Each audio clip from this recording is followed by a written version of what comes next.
Hello everyone and welcome back once again in the sessions of statistics. Statistics में हमने हमारा first chapter complete कर लिया है एंड आई होप कि आप लोगों को ये पर्टिकुलर चैप्टर समझ भी आया होगा. आज हम हमारे सेकंड चैप्टर मतलब हम हमारे एक नए पड़ाव की तरफ मूव ऑन करेंगे और इस पड़ाव का अगर आप हेडिंग देखो तो वो हेडिंग कुछ और नहीं है, वो जो हमने स्टैटिस्टिक्स की सिंगुलर सेंस में डेफिनेशन पढ़ी थी जिसमें हमने डिफरेंट स्टेजेस का जिक्र किया था, उस स्टेज का वो पहला फेज ही है, मतलब फर्स्ट स्टेज ही है जिसको अब हमने एक न्यू चैप्टर की फॉर्म में पढ़ना है. तो beginning with the particular chapter, collection of data यानी कि आंकड़ों का संकलन. किसी भी आर्थिक या सामाजिक समस्या को समझने के लिए, उनका विश्लेषण करने के लिए या उनकी व्याख्या करने के लिए आंकड़ों का संकलन करना आवश्यक है. देखो, अगर आपके टीचर्स ने आपका रिजल्ट प्रिपेयर करना होता है, आपकी वो रिपोर्ट कार्ड अगर तैयार करनी होती है, तो उसके लिए उन्हें पहले आपके हर पर्टिकुलर सब्जेक्ट की लिस्ट, आपने हर पर्टिकुलर सब्जेक्ट में क्या मार्क्स स्कोर किए हैं, ये उनके पास इन्फॉर्मेशन होनी चाहिए, तभी आपके क्लास टीचर आपका रिपोर्ट कार्ड प्रिपेयर कर पाएंगे ना. तो इसलिए डेटा कलेक्शन बहुत जरूरी है, क्योंकि जब तक डेटा को कलेक्ट नहीं किया जाएगा, जब तक इन्फॉर्मेशन कलेक्ट नहीं की जाएगी जो भी रेलेवेंट सोर्सेज हैं उनसे, तब तक हम जो भी प्रॉब्लम है, अब जैसे मैंने जो एग्जांपल दी उसमें प्रॉब्लम क्या है हमारी, उसमें प्रॉब्लम है कि we are suppose to prepare the result of the students. तो उसको प्रिपेयर करने के लिए हमें प्रॉपरली डेटा को कलेक्ट करना पड़ेगा, मतलब हर रिस्पेक्टिव टीचर से मार्क लिस्ट लेनी पड़ेगी, उसे प्रॉपरली एनालाइज करना पड़ेगा, मतलब एक स्पेसिफिक ऑर्डर में अरेंज करना पड़ेगा, लिखना पड़ेगा, इंटरनल एक्सटर्नल दोनों मार्क्स को ध्यान में रखकर टोटल एग्रीगेट देखने पड़ेंगे. फिर उसके बाद जब हम उन पर और इंटरप्रिटेशन करेंगे और इवैल्यूएशन करेंगे, तब हमें पॉसिबल आउटकम्स पता चलेंगे कि जो पॉसिबल आउटकम्स हैं वो हमें क्या इंफॉर्मेशन दे रहे हैं, मतलब कौन स्टूडेंट कहाँ स्टैंड करता है. तो बेसिकली कलेक्शन ऑफ डेटा बहुत ही ज्यादा जरूरी है. तो स्टैटिस्टिक्स में जो स्टैटिस्टिकल रिसर्च की जाती हैं वो बेसिकली इन्हीं फैक्ट्स और फिगर्स पर डिपेंडेंट होती हैं. और हम फर्स्ट चैप्टर पर पढ़कर आए हैं कि जो भी स्टैटिस्टिक्स में इंफॉर्मेशन कलेक्ट की जाती है वो न्यूमेरिकल फैक्ट्स एंड फिगर्स के आधार पर ही कलेक्ट की जाती है, और स्टैटिस्टिक्स में इन न्यूमेरिकल फैक्ट्स एंड फिगर्स को डेटा नाम से जाना जाता है. तो सांख्यिकीय अनुसंधान संख्यात्मक तथ्यों के आधार पर किए जाते हैं जिन्हें आंकड़े कहा जाता है. मतलब स्टैटिस्टिकल रिसर्च जितनी भी हो वो न्यूमेरिकल डेटा पर बेस्ड होती हैं. ठीक है, तो हम एक स्पेसिफिक वर्ड जो यूज करेंगे वो आंकड़े यूज करेंगे. अब देखो, सोर्सेज ऑफ डेटा हमारे पास इस पर्टिकुलर चैप्टर में नेक्स्ट टॉपिक बनता है.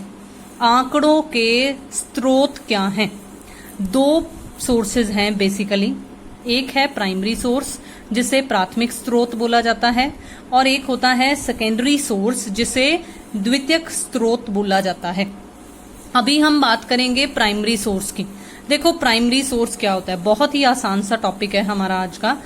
आंकड़ों के प्राथमिक स्रोत से अभिप्राय उद्गम के स्रोत यानी कि सोर्स ऑफ ओरिजिन से है. मतलब आंकड़े कहाँ पैदा हो रहे हैं, जहां पर तैयार हो रहे हैं, जहां पर उनका उद्गम हो रहा है, जब हम वही सोर्स अपनाते हैं, वहां से इंफॉर्मेशन इकट्ठी करते हैं, वहां से आंकड़े एकत्रित करते हैं, तो हम बोलते हैं कि वो source primary source of collecting the data है. अब इस स्रोत से प्रत्यक्ष या सीधी सूचना उपलब्ध होती है, क्योंकि हम कहीं और नहीं जा रहे हैं. जहां पर आंकड़े बनकर तैयार हो रहे हैं, हम वहीं से उन्हें फ्रेशली जनरेटेड डेटा को वहीं से हम कलेक्ट कर रहे हैं, तो इसलिए यहाँ पर हमें सीधी सूचना उपलब्ध होती है. अनुसंधानकर्ता का मतलब होता है रिसर्चर. रिसर्चर सूचना प्रदान करने वालों से प्रत्यक्ष रूप से संपर्क स्थापित करते हैं। अब जैसे कोविड-19 से रिलेटेड डेटा इकट्ठा अगर किया जा रहा है तो वो जो जितने भी मेडिकल इंस्टीट्यूट्स हैं उन्हीं के जरिए इकट्ठा किया जा रहा है ना, क्योंकि वही हमारे सोर्स ऑफ ओरिजिन है। तो अतएव आंकड़े मौलिक होते हैं। मौलिक का मतलब होता है ओरिजिनल होना, ठीक है। तो आंकड़े मौलिक होते हैं क्योंकि जहां पर ओरिजिनली वो ओरिजिनेट हो रहे थे वहीं से हमने उन्हें कलेक्ट किया है। तो it refers to the collection of data from the place of origin. Direct information या जिसे हम फर्स्ट हैंड इंफॉर्मेशन भी बोलते हैं is collected under this method. A researcher can make face to face और डायरेक्ट कॉन्टैक्ट, क्योंकि कई बार जरूरी नहीं होता कि फेस टू फेस कांटेक्ट हो, टेलीफोनिकली भी कांटेक्ट किया जा सकता है। तो इसलिए डायरेक्ट कांटेक्ट वर्ड ज्यादा बेटर लगता है यहां पर यूज करना। तो ये researcher can make direct contact with the respondents. देखो रिस्पोंडेंट्स कौन होते हैं, अगर आप इस वर्ड को थोड़ा सा हाफ हाफ करो तो रिस्पॉन्स वर्ड ओरिजिनेट होकर आ रहा है। तो यहां पर है कि जो रिस्पॉन्स देने वाले हैं, तो मतलब जिनसे हमने सूचना एकत्रित करनी है। तो रिसर्चर्स जो हैं वो रिस्पोंडेंट्स के साथ डायरेक्ट कांटेक्ट में आते हैं और उनसे डायरेक्टली इंफॉर्मेशन या डेटा डिराइव करते हैं। इसीलिए जो डेटा होता है वो मौलिक यानी कि ओरिजिनल होता है। अब देखो हम सेकंड सोर्स की बात करेंगे जिसे हमने द्वितीयक स्रोत बोला था, यानी कि सेकेंडरी सोर्स क्या है। बिल्कुल पहले तो मैं एक लाइन आपको पहले ही बता दूं कि ये ना प्राथमिक स्रोत के बिल्कुल ही विपरीत है, ऑपोजिट है। मतलब उसमें हम direct information first hand information ले रहे थे, लेकिन यहाँ फर्स्ट हैंड नहीं है, ये सेकेंड हैंड इन्फॉर्मेशन होगी। यहाँ रिसर्चर जो है वो रिस्पोंडेंट्स के साथ डायरेक्ट कांटेक्ट में आ रहा था, लेकिन यहाँ वो डायरेक्ट कांटेक्ट में नहीं आएगा। यहाँ डाटा ओरिजिनल था, लेकिन यहाँ पर जरूरी नहीं है कि जो डेटा हमने इकट्ठा किया है वो ओरिजिनल ही हो, वो ऑथेंटिक ही हो, वो सही ही हो। ये डिपेंड करेगा कि हम उस डेटा को कितने वाइज तरीके से इस्तेमाल करते हैं। अब हम इसको डिटेल में पढ़ते हैं कि ये सेकेंडरी सोर्स में हमें क्या बता रखा है। आंकड़ों के द्वितीयक स्रोत से अभिप्राय किसी एजेंसी या संस्था से आंकड़ों के संकलन से है। मतलब जब एक रिसर्चर खुद सारी इंफॉर्मेशन, जहां पर इंफॉर्मेशन ओरिजिनेट हो रही है, जहां पर आंकड़े ओरिजिनेट हो रहे हैं, वहां से नहीं कलेक्ट कर रहा, बल्कि किसी एजेंसी ने या किसी संस्था ने पहले ऑलरेडी डेटा इकट्ठा किया हुआ है और वहां से इन्हें एकत्रित अगर किया जा रहा है तो पहले की सांख्यिकीय सर्वेक्षण द्वारा यह आंकड़े एकत्रित किए हुए होते हैं उन एजेंसीज के। जब हम इस तरह से आंकड़ों का इस्तेमाल करते हैं तो हम बोलते हैं कि हम सेकेंडरी सोर्स का इस्तेमाल कर रहे हैं अपने रिसर्च को कंप्लीट करने के लिए। अब मैं फिर से कहूंगी कि देखो, जो तो अब मेडिकल इंस्टीट्यूट्स से फ्रेश डेटा इकट्ठा कर ला रहे हैं कोविड-19 का, वो तो प्राइमरी सोर्स है, ठीक है। अब अगर आप सोच कर देखो तो ये पर्टिकुलर डेटा हमें ऑनलाइन भी अवेलेबल है और गवर्नमेंट की कुछ बॉडीज जो है वो इन्हें पब्लिश भी करती हैं। तो जब हम इन डेटा का यूज वहां से करेंगे, उन सोर्सेज से इकट्ठा करेंगे इस डेटा को, तो हम बोलेंगे कि हम सेकेंडरी सोर्स का इस्तेमाल कर रहे हैं। अब देखो, when data is collected from any agency और who has already collected it for some statistical surveys or studies, it is known as collecting data from the secondary sources. It is opposite. अब opposite क्या है वो मैं already आपको पहले ही बता चुकी हूँ। तो इसलिए इसी के आधार पर, इन दो सोर्सेस के आधार पर जो डेटा है, जो आंकड़े हैं, वो दो प्रकार के हो जाते हैं। देखो बहुत आसान, वही नाम है, सिर्फ सोर्स की जगह पर डेटा वर्ड कर दिया गया है। मतलब प्राइमरी सोर्सेज से इकट्ठा होने वाला डेटा प्राइमरी डेटा कहलाया जाता है और सेकेंडरी सोर्सेज से इकट्ठा किया हुआ डेटा सेकेंडरी डेटा कहलाया जाता है। यहां तक ये जो टॉपिक है इसको मैंने अब प्राइमरी और सेकेंडरी डेटा के टॉपिक को मैंने एक डिफरेंस के जरिए कवर किया है, ताकि आपको दोनों में क्या अंतर है वो भी पता चल जाए, क्योंकि मीनिंग तो देखो, जिसको प्राइमरी सोर्स और सेकेंडरी सोर्स का मीनिंग समझ में आ गया उसे प्राइमरी डेटा और सेकेंडरी डेटा का भी अपने आप मीनिंग क्लियर हो जाएगा। तो इसलिए हम डायरेक्टली सीधा डिफरेंस कवर करेंगे, अंतर कवर करेंगे दोनों में क्या है, ताकि अगर इंडिविजुअली भी आ जाता है तो आप इजीली अटेम्प्ट कर सकते हो। And guys, this difference is very very and very important. देखो कुछ इस तरीके से मैंने एक टी शेप में इस डिफरेंस को तैयार किया है। बेसिस को भी मैंने साथ में कवर किया है, मतलब किस आधार पर दोनों में डिफरेंस किया जा रहा है। तो सबसे पहला आधार, सबसे पहला बेसिस जो डिफरेंशिएशन का है वो है मीनिंग, यानी कि अर्थ। प्राइमरी डेटा जिसे प्राथमिक आंकड़े कहा जाता है और सेकेंडरी डेटा जिसे द्वितीयक आंकड़े कहा जाता है, दोनों में मीनिंग के बेसिस पर क्या डिफरेंस है। देखो, यदि हम आंकड़ों को पहली बार उनके मौलिक स्रोत, मतलब place of origin, point of origin से एकत्रित करते हैं तो ये प्राथमिक आंकड़े होते हैं। ठीक है। यदि हम दूसरे व्यक्तियों द्वारा एकत्रित किए गए आंकड़ों का ही प्रयोग करते हैं तो ये द्वितीयक आंकड़े होते हैं। ठीक है। इसका मतलब data collected by researcher himself in case of primary data, if he is using primary data, मतलब primary data is that data which is collected by the researcher himself, while secondary data is that data which is collected by other persons। बस आप उन्हें use कर रहे हो, आपने उन्हें collect नहीं किया है। ठीक है। अब देखो ध्यान से, सेकंड डिफरेंस जो है ओरिजिनलिटी के बेसिस पर, और इसमें एक और पॉइंट ना, सब पॉइंट साथ में कवर हो रहा है, रिलायबिलिटी का भी, कि विश्वास करने के लायक है या नहीं है। ठीक है।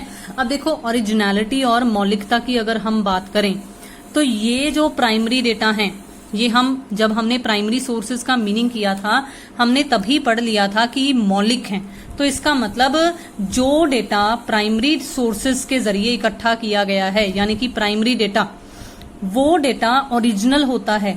ओरिजिनल होने के कारण ही ज्यादा रिलायबल भी होता है। मतलब रिलायबल का मतलब क्या हो गया? विश्वसनीय, ज्यादा विश्वसनीय भी होता है। ठीक है। अच्छा, अगर हम बात करें सेकेंडरी डेटा की तो वो क्या होगा?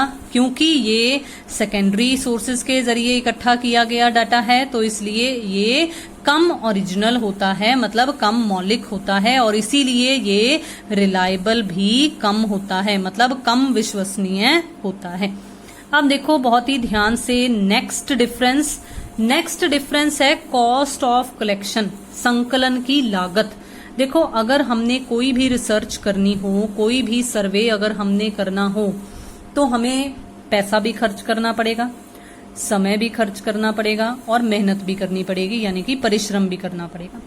अगर सारा का सारा काम फ्रॉम दी स्क्रैच, मतलब फ्रॉम दी वेरी बिगिनिंग, अगर हमें खुद करना है तो धन भी ज्यादा खर्च होगा, समय भी ज्यादा खर्च होगा, परिश्रम भी बहुत करना पड़ेगा।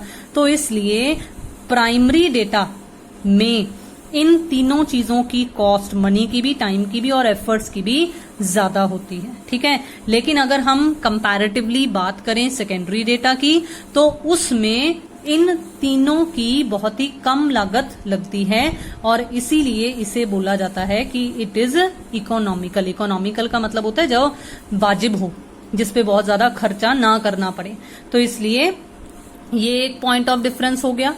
अब अगर मैं लास्ट पॉइंट ऑफ डिफरेंस की बात करूं, वैसे तो और भी बहुत सारे पॉइंट्स मिल जाएंगे आपको, लेकिन अब अगर मैं स्पेसिफिकली मेन एक पॉइंट की बात करूं तो वो है सूटेबिलिटी। देखो, सूटेबिलिटी की या अनुकूलता या उपयुक्तता की बात करें तो क्या है?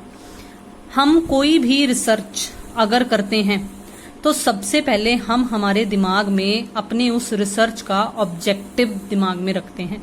जैसे अगर आप 11th क्लास में हो, अगर आप बोर्ड क्लासेस में हो, तो आप अपने दिमाग में सबसे पहले क्या रखते हो कि मुझे कितना % स्कोर करना है, तो वो आपका मेन ऑब्जेक्टिव है।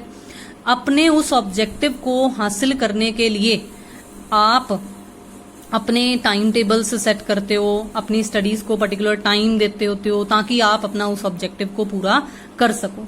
तो इसीलिए यहाँ पर भी कुछ इसी तरह का कंसेप्ट है मिलता जुलता, कि जो प्राइमरी डेटा है उसमें एक रिसर्चर खुद सारे रिसर्च कर रहा है तो अपनी रिसर्च के ऑब्जेक्टिव्स के अकॉर्डिंगली वो सूटेबल डेटा इकट्ठा करता है। ठीक है, तो वो उद्देश्यों के अनुकूल है ये प्राइमरी डेटा, क्योंकि जैसे उसने सोचा है, जो उसने रिसर्च करनी है, उसी के अकॉर्डिंगली वो डेटा इकट्ठा कर रहा है।